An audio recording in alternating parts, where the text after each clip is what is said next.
Hello there. So, I've been promising you all a bit of an introduction into the Mayan calendar and how it can be used as a tool for self-development, emotional healing, and just general personal growth. So I'm going to show you the calendar in just a moment and talk through the various bits of it, because it is very different to a calendar that we might think of in kind of Gregorian terms. But first of all, I just wanted to chat a bit about what this means to me, and my personal experience of use, because I've been using this calendar following this calendar for about 5 years, and in many ways, it's not so much of a calendar; it's more of an energy tracking device. For want of a better word, I mean device, not technical device, but anyway. So it's this way of tracking energy and energy changes over a period of time. And it focuses on the basic principle that each day brings a different energy. And by understanding how that energy flows, we can start to work with it instead of fighting against it all the time. And for me, this fitted in really quite easily with some of my existing beliefs, because I talk quite a lot already about sort of working with the seasons and the natural rhythms of nature, and how in the modern world we quite often tend to fight against what is natural. And when I first discovered this calendar, it was very much on the same lines. It was a different way of looking at time, which is more aligned with the natural rhythms instead of this kind of man-made construction of time. So that was kind of what really sort of sparked my interest. And also, on a very personal level, I found that this concept of how the energy changes every day gave me an explanation as to why on one particular day I might feel great, on top of the world and ready to sort of take on anything, and the following day, for no apparent reason or no like obvious changes, I would really struggle to do the same things that I'd done the day before. And it's because of the sort of conflict and being misaligned with the kind of energy changes that are going on. And as a Reiki practitioner and very intuitive and sensitive kind of person, I am quite I do pick up on these sort of like energy changes, which not everybody will. So so this was kind of like why I was drawn into it, and it's why I want to share it with other people. There's lots of people out there already in the planet that are still working with this calendar in different ways, but I kind of wanted to share it with my audience, because I'm bringing it to it's not going to be for everybody, and if you're watching this and you kind of get to the end and think it's a lot of nonsense, that's absolutely fine, that's totally okay. But if you don't know about it, then it can't help you. So I'm just putting it out there for anybody who might want to give it a bit more thought. So I'm also going to sort of put a bit of a disclaimer out there, because we talk about Mayan calendar. Well, Mayan culture is thousands of years old, and there is inevitably quite a bit of conflict in the ideas and theories that surround this calendar and the culture in general. We've got no way of knowing, I don't think, 100% for certain what these people believed, how they lived. Obviously, archaeologists sorry, and historians have done an awful lot of research and come up with different theories, but you always get conflicts of ideas, and then you've kind of there are still indigenous tribes today that might have very different ideas to what the archaeologists think, and all this, that, and the other. So the information that I'm presenting is purely my interpretation of the materials that I've read and my experience of following this calendar, which may be way off from somebody else's interpretation, but obviously all I can do is present you with my own ideas and my own experiences, and hope that it's of interest to you.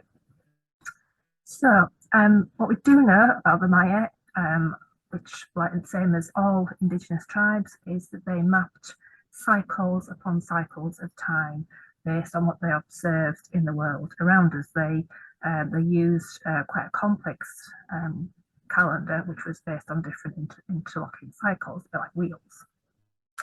And they tracked the movement of the stars, the planets, the moon, the seasonal changes, and they were also very interested in human gestation. They had 3 calendars altogether. The 2 main ones, there's the Harb, I think is what one's called, and that is very similar to our calendar in the sense that it evolves around 13 moons, 13, not 12, which I will point out there. So it's a 13 moon calendar, 13 moon cycles, which take place across one sun rotation, one journey of our planet around the sun. So that's not too dissimilar from our own perception of time. And the second calendar, which is the one that I'm more interested in for the purposes of this program, is the Tzolk'in. Okay, if you that properly, something like that. And this is a period of 260 days, which is approximately 9 months. And this is where it ties in with human gestation. So again, it's another sort of cycle within the cycles. And this idea of kind of like birth and death, and continuous birth and death sort of like throughout our lifetimes. So I will do now is I will just share my screen and show you the Tzolk'in, because it's much easier to explain if you can actually see it. Okay.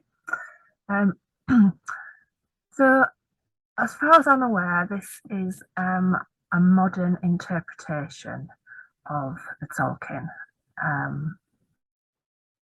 Don't believe there is anything has been discovered archaeologically that looks exactly like this. However, if we look down this left-hand side, there are little glyphs and symbols which I believe are authentic. And also, if you look above the numbers, like 1, 2, 3, I hope you follow them here, 4. We've got these sequence of dots and lines, which again I believe is authentic in the way that the Mayan cultures counted in dots and lines.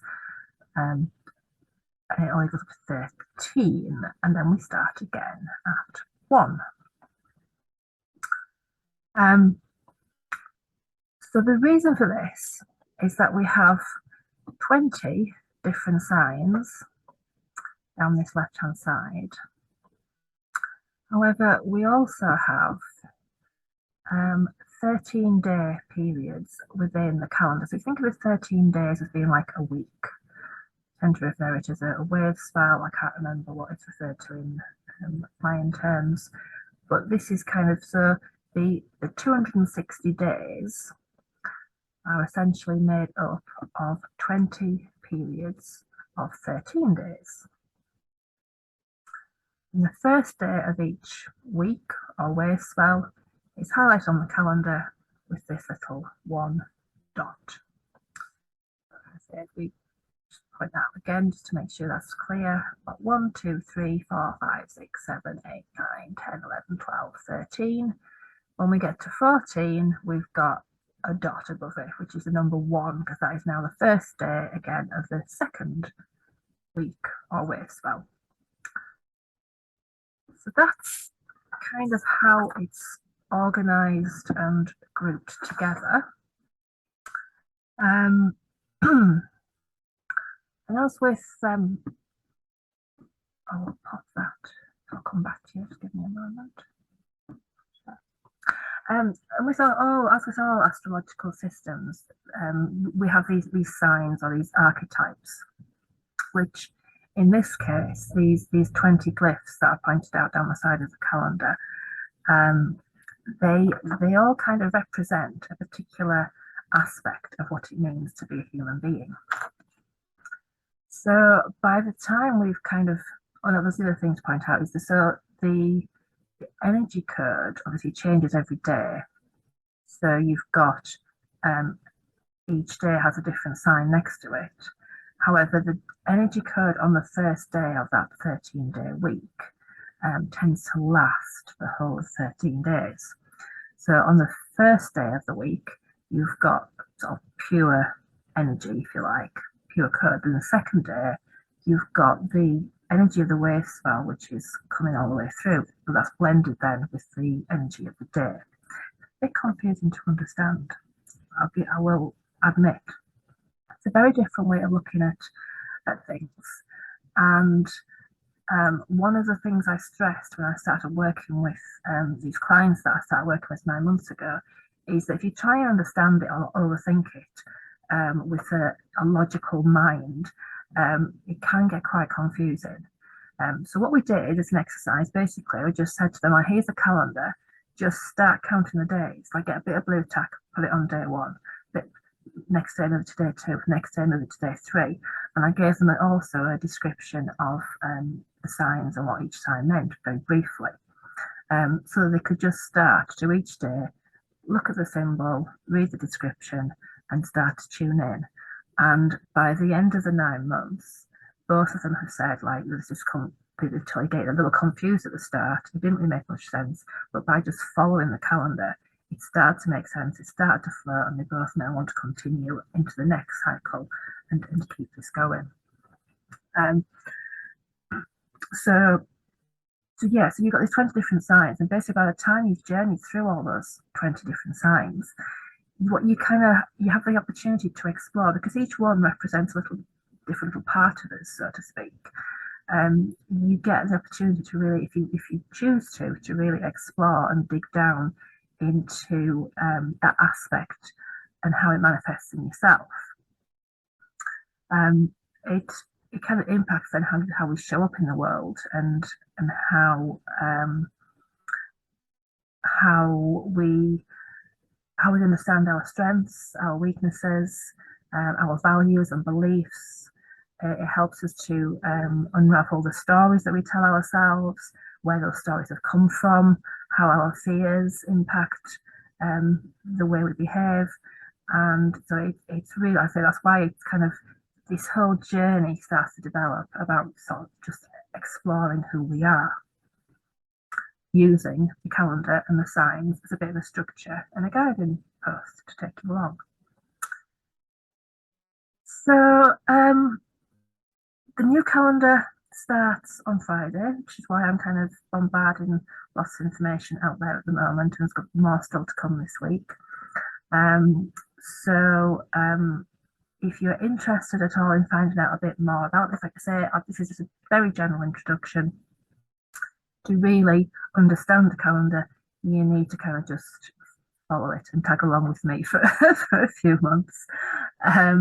I will be sharing some energy reports. So on Friday, with the start of the calendar, I will be explaining the energy that we're moving into on that day and what that kind of represents, and some ideas of how you can work with it for the next couple of weeks. And then every 2 weeks, there will be a new video. I'll be moving to a new energy phase, and again, looking at ideas of how you can work with that. I will be sharing those videos on YouTube and Facebook. But if you want to interact and engage a bit more, I've also got a WhatsApp group, which the videos will be going on there, so you'll get a notification as soon as they're shared. You can also ask me lots of questions. There will be some additional resources that I'll be popping into that group, which you won't be able to get anywhere else. And it's just an opportunity there to get a better understanding of what this is all about by interacting with others that are going through the same journey as you are. I can also offer one-to-one. That would be a paid-for service, but if you want to chat with me personally and go through this in a bit more detail, I'm happy to give you some information on what that would involve. So I think that's about it for now. Like I say, there is going to be lots more information coming out, drip feeding over the rest of this week.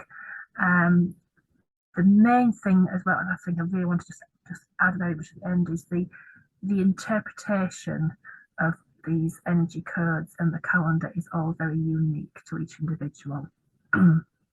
I will present some general similarities that can be introduced for each sign, and we'll look at like each one in turn as we move along. But it is very much about creating your own journey and your own exploration based on the information that I can give you. Lovely. I hope that makes some sort of sense, not blowing your mind too much. If you've got any questions, please feel free to just pop something in the comments or send me a message directly. And I will also pop a link for the WhatsApp group in the comments in case you want to join me there.